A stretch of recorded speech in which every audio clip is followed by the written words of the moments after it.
สบายดีพี่น้องวันนี้มาตลาดสุขสมบูรณ์หรือว่าตลาดหลักสามเฮาเมืองตะแคะแข่งขมวนหลังจากไฟเปลวไฟสงบแล้วมาเบิ่งเครื่องสินค้ามื้อนี้บ่าวแปลงมาซื้อหวดเนาะหรือว่าซื้อมวยเนาะแต่ว่ามวยนี่ก็เพิ่นศาลอยู่บ้านพุนยาน้อยเมืองตะแคะแข่งขมวนแต่ว่าหลังจากไฟไหม้แล้วห้านสินค้าที่ว่ารับซื้อหวดซื้อมวยนี่บ่ทันได้มีห้านใหม่เกิดขึ้นแล้วเพิ่นก็เลยได้มานั่งขายเองเนาะแต่เพิ่นก็เลยเอาค่าปีบ่นั่งนี่ละ 40,000 เนาะ 40,000 แล้วก็แตะเก้าแล้วเพิ่นมาส่งบัดนี้ละ13ห้านหลังจากไฟไหม้เกิดกระแสไฟไหม้อยู่ตลาดหลักสามเฮา13ห้านเนาะห้านขายข้าวห้านขายสินค้าแล้วมีหน่วยดับเพลิงประเทศเพิ่นบ้านเฮาก็คือประเทศไทยที่มาช่วยเหลือที่ว่าสงบเพลิงลงได้เนาะเพิ่นมาจากฝั่งนครพนมรถดับเพลิง5คันหลังจากแล้วเฮาก็ได้มาเข้าเบิ่งในตลาดการสินค้าว่าสิเป็นจังไดเนาะทางในหรือทางนอกมาเบิ่งมาลุ้นนํกันเนาะว่าสิเป็นจังไดมื้อนี้เนาะทางบ่าวแปลงได้เข้ามาตลาดแล้วมาซื้อหวดซื้อมวยแล้วมาอัปเดตสถานการณ์ที่ว่าในตลาดหลักสามเฮานี้ตอนนี้ก็เวลา 6:00 นปลายหรือว่า7:00 นยังนี่แหละพี่น้องมาติดตามเบิ่งนํกันพี่น้องต่อรองราคากันอยู่เนาะเพิ่นเอิ้น 50,000 แต่ว่าต่อ 45,000 อันนี้ก็หวดก็หรือว่ามวย1เข้าเนาะตัวนี้มันจะเป็นโซนบ่อนั้นเพิ่นขายของกินสุกหรือว่าร้านเฟอหรือว่าให้ก๋วยเตี๋ยวเนาะตลาดหลักสามก็เป็นตลาดหนึ่งที่ว่าใหญ่ในแข่งขมวนก็คือตลาดหลักสามนี้แต่ว่าถ้าบ่เพิ่งบ่สงบลงได้มันอาจจะลุกลามฮอดด้านในก็ถือว่าหมดเนาะ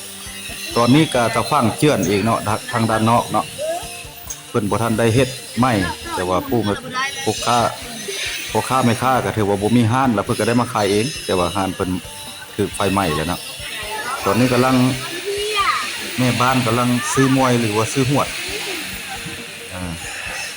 มามื้อนี้ก็เลยได้อดถ่ายบ่ได้ก็เลยได้ถ่ายให้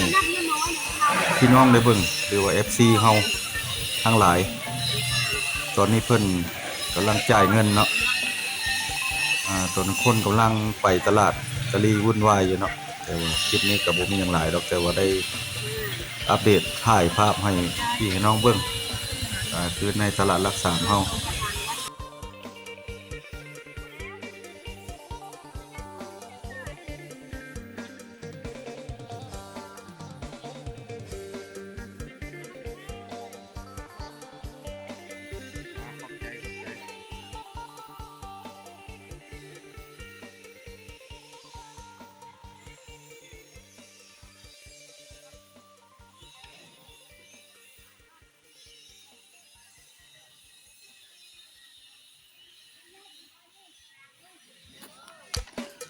หลังจากนั้นก็เลาะออกด้านนอกท่านผู้ชมอันนี้ร้านขายของกินสุกเนาะสิมีทุกอย่างปิ้งปลาอาหารแห้งข้าวและแม่นโลนึง25,000 กีบข้าวสุกเนาะแต่ว่าข้าวสารนี่ละระดับ1และแม่นโลนึง18,000 กีบเนาะ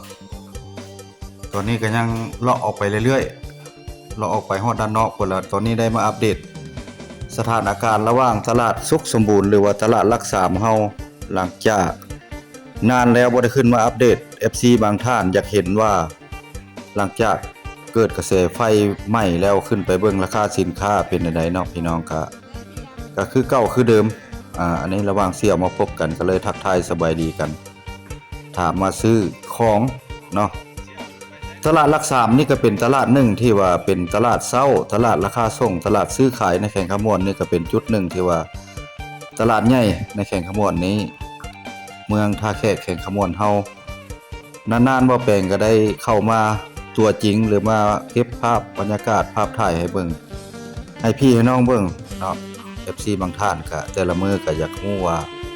สินค้าเป็นจังไดเนาะแต่ว่าเรื่องห้านตัวบ่อนทางนอกที่ว่าเกิดกระแสไฟไหม้หันยังบ่ได้มีการปรับปรุงยังเริ่มตัดต้นไม้ต้นตอออกเนาะในตลาดหลักสามเฮาตอนนี้ก็ฮอดโซนด้านนอกโซนด้านเดินเนาะบ่อนที่ว่าแปะห้านขายทองคำหรือว่าทางด้านนอกบ่อนไฟไหม้หั่น แต่ว่าบ่ได้ไปถ่ายทางด้านไฟไหม้เพราะว่าเฮาได้อัปเดตหลายเทื่อแล้วเนาะตัวนี้ก็เป็นร้านขายวุ้นซื้อวุ้นไปกินเนาะตัวนี้ก็ในตลาดตัวนี้ก็เป็นด้านทางเข้าหรือว่าทางลงแข่งขม่วนตัวนี้ก็บริเวณในบ่อน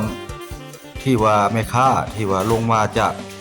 เอากระหล่ำมาจากปากเซเยอะในตัวตลาดอยู่ในนี้อันนี้จะเป็นทางลงทาง26แข่งขม่วนตัวนี้ก็บริเวณตลาดนี่แหละเพราะว่าเพิ่นมุ่งแล้วมันละค่าปีก็แพงหลายแต่ว่าถ้าว่ามีโต๊ะก็แม่นโต๊ะนึงเดือนนึงเพิ่นจะเก็บในเดือนนึง3ล้านกีบเนาะแล้วมื้อละแสนกีบถ้าว่าใส่โต๊ะแต่ก่อนละแม่นเพิ่นปูเอาเดี๋ยวนี้ละเพิ่นใส่โต๊ะละอยากสูงเครื่องซัดป้าก็ลดน้อยถอยลงหลายบ่คือเพิ่นย้ายไปตลาดดอนปลาไหม้เนาะอันนี้ก็คือกะหล่ำปักเซพี่น้องอันนี้แหละแม่นยูล้อเนาะยูล้อรับส่งที่ว่าส่งสินค้าที่ว่าแม่ค้าซื้อหลายก็เพิ่นจะไปรับส่งจะออกไปด้านนอกเนาะพี่น้องออกไปด้านนอก